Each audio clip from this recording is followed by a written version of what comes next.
Let me ask you a question.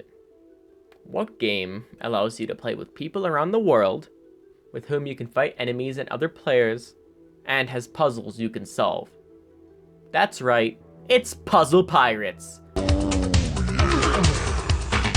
As well as Guild Wars 2, and Elder Scrolls Online, which has the icon of a mud crab plush for some reason. I fought mud crabs more fearsome than you. Guild Wars 2 being the game in question for this video, which is quite obvious for everyone here who can read the title. This game has been my MMO of choice for the past 4 years, and it has brought me many laughs, excitement, and a whole lot of fun. I'm Old and Gold, and this is my experience with Guild Wars 2.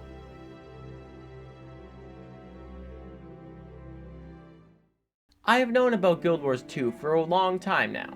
My first exposure to it being Angry Joe's glowing review of the game back when it came out in 2012. I had played other more child-friendly MMOs like LEGO Universe and Pirates of the Caribbean Online, so I wanted to move up with the more mature MMOs.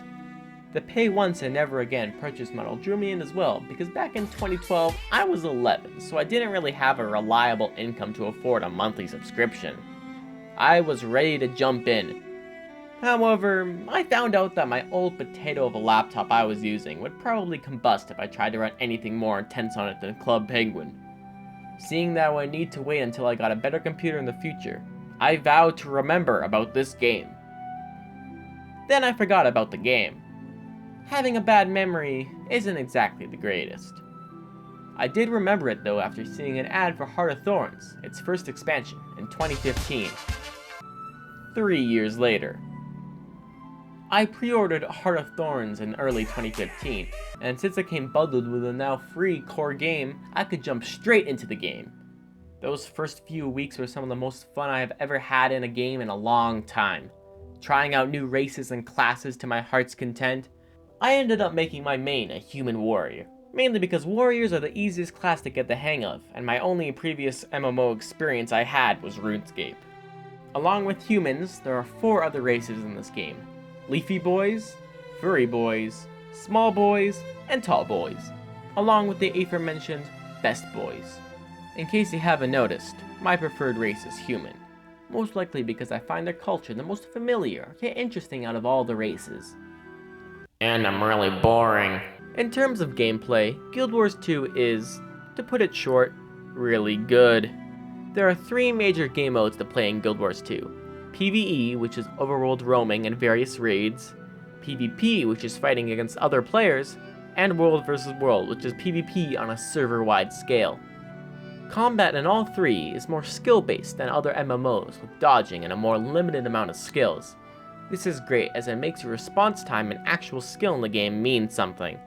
Not so great for people who aren't very skilled, like myself. That's why I stick to PvE. And besides, I much prefer exploring the massive world than doing meta events over fighting players that actually know what they're doing. Before the expansions came out, world bosses were one of my favorite events to take part in.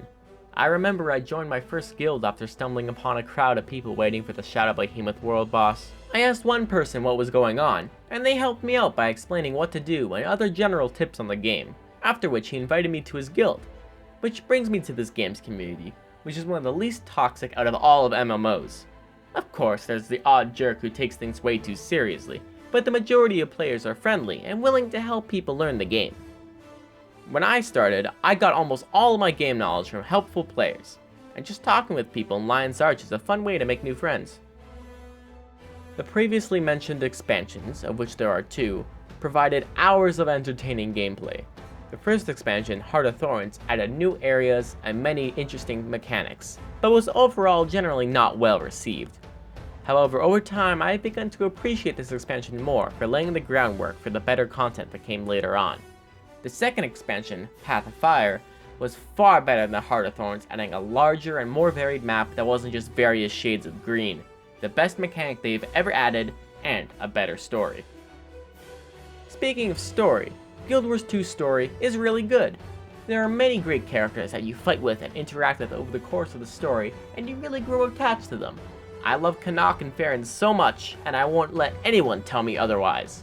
Hopefully we can finally finish this and I can be out from under that horrible woman's thumb. Oh, hi, Anise. I didn't see you standing completely within my line of sight. It's also still ongoing with new Living World chapters coming out every few months. Living World seasons are basically like small expansions that continue the story and add more gameplay between the larger full expansions. These Living World releases are what I think make people stick with Guild Wars 2 over other MMOs. The 4th season that has just ended was great, and here's to hope that the 5th season is the same.